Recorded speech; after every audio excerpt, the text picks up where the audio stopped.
Good morning. Just out here getting some sun in my eyes before the day starts. Wake up a bit. And I was thinking about how years ago I ordered Jordan Petersons Self Authoring program. I'm sure many of you, if not most of you, have heard of Jordan Peterson. Was a clinical psychologist, speaker, and all that. Anyway, he made a program called the Self Authoring Program, and the idea was to write about your past, your present, and your future. There's those three different modules. You can buy them individually, but I did the future authoring, and I did the whole authoring suite. It's essentially a whole journal with prompts that ask you about your future goals, your present virtues and faults, and past events that have shaped you into the person you are today. And the idea behind filling this out and journaling about these things is, in a nutshell, they did some research. I think it was based on college students, asking these students before they were admitted into college why they wanted to be there, what their intentions were, what they hoped to gain from it. And they found that a lot of these students who did that, I think it was a 30% success rate in terms of graduation, 30% graduation increase, when they had them write down their goals and their intentions for why they were there. And anyway, that's a little about that program and why Peterson made it. And so I decided to buy this program, and it took me, I can't remember exactly, but maybe a year to actually fill it out. It's I'd journaled quite a bit throughout my life, writing down my thoughts, but it's a lot different when you feel like you're being asked some very direct questions, right? The questions that you really need to be asked. And some of them you don't want to answer. It's difficult. It forces you to be honest with yourself, even if it's just you reading this questionnaire. But it's also just difficult to, at least in my experience it was, to answer honestly, because I'd never really directly thought about exactly what I wanted.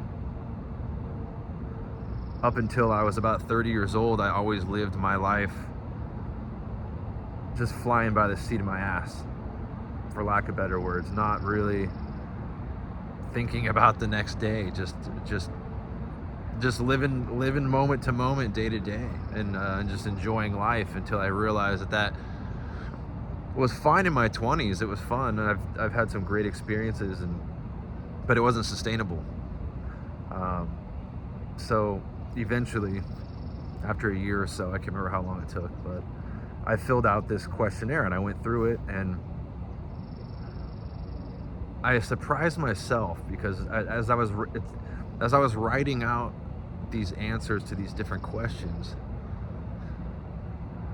there were things that were my subconscious were revealing to myself that I hadn't quite realized I wanted,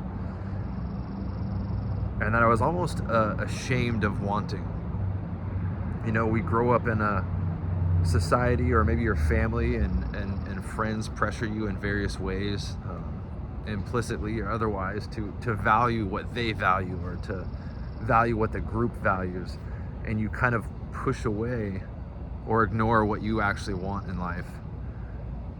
And when you fill out this questionnaire, when you're doing this program, it really forces you to be honest with yourself, because as you're writing it out, you're not gonna lie to yourself writing out this answer. It forces you to just come to terms with what you actually want. And years later now, I'd say, I have enough time to reflect on it and kind of see the contrast from where I was then to where I am now. And from an outside perspective, a materialistic way or whatever, it's not like, oh wow, you've you've gained X, Y, and Z. It's not that quantifiable necessarily, but I've definitely noticed it. Behaviors I've changed, sacrifices I've made, and just my way of thinking has changed.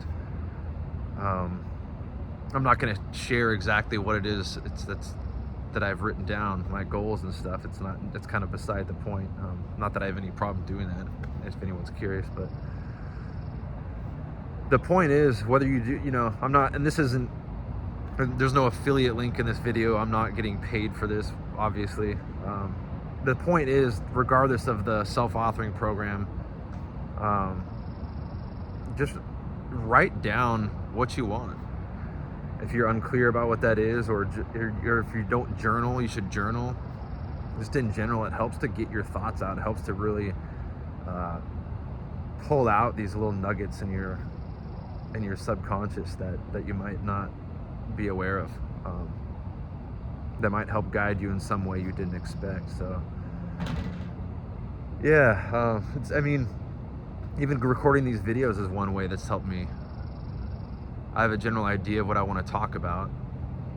I keep telling myself I'm going to write some script for a particular video, but that hasn't happened yet. It just kind of comes spontaneously, and I felt like hitting record this morning. But the point being, I start hitting record, and then these thoughts kind of come out, and sometimes they're on the fly, and I don't necessarily expect them to come out the way they do, or know exactly what I'm going to talk about and where it's going to go. But it helps process a lot of that subconscious stuff that's in there. Yeah, I think that was it. Other than that, I'm just enjoying the sunshine right now in the morning, and I guess there was another counterpart to this as well, that I was thinking about recently.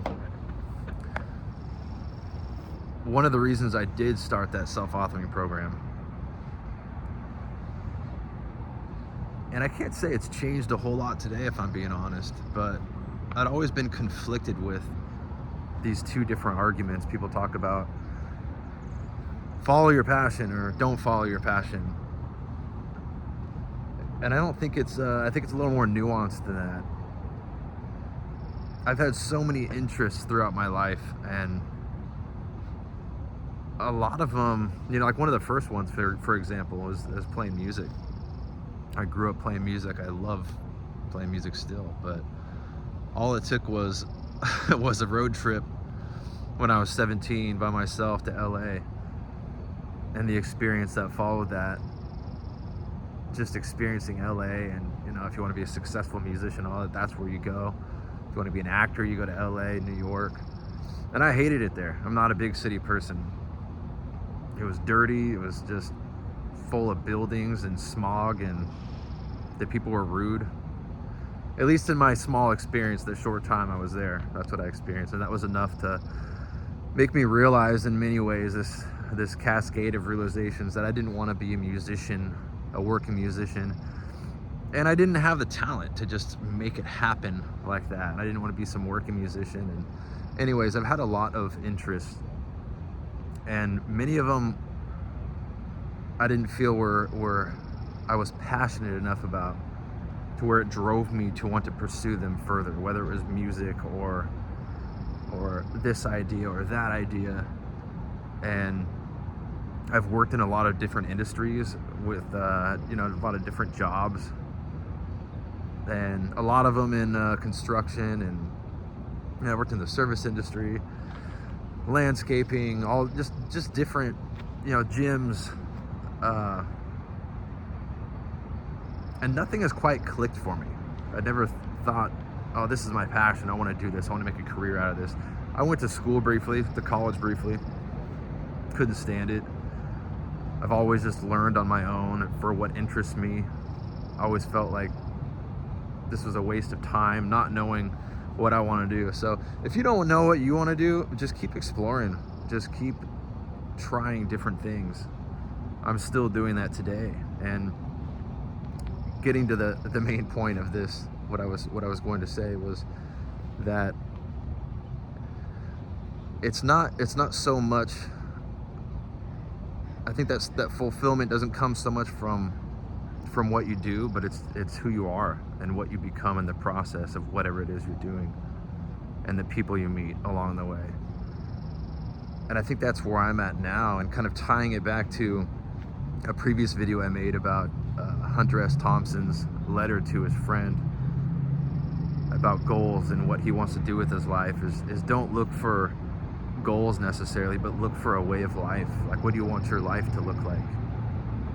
How do you want to live your life? And I have certain ideas in my mind about things, particular topics or subjects that fascinate me, but the kind of life I would have to live to pursue those interests in a professional or academic manner, I know I wouldn't be happy with. And then there's the flip side of that, living a life that I want to live. I'd have to do certain things that I'm not particularly passionate about or creative about in ways I would expect, but I would enjoy them more because of the type of life I would get to live in doing those things. I can't remember the quote exactly, but it was Meister Eckhart, who was like a theologian and mystic, and I think he said do not worry so much about what you do, but care about who you are. For if you are righteous, you are good in your ways, your deeds will be radiant also. And that is not our works that sanctify us, but we who sanctified our works. So basically aim to be a good person and do good things. Doesn't matter if you're a carpenter or if you're a doctor or whatever it is you do, or you work in real estate. Just aim to be a good person and carry that with you no matter where you're at, and know what you want and what you value, and take it day by day. Yeah, life is a ride. Anyway, I think it's time to get to work, but I just wanted to make that video, and all the sunshine and spring's finally here. It's nice. But as always, thanks for listening. Have a wonderful day, and take care.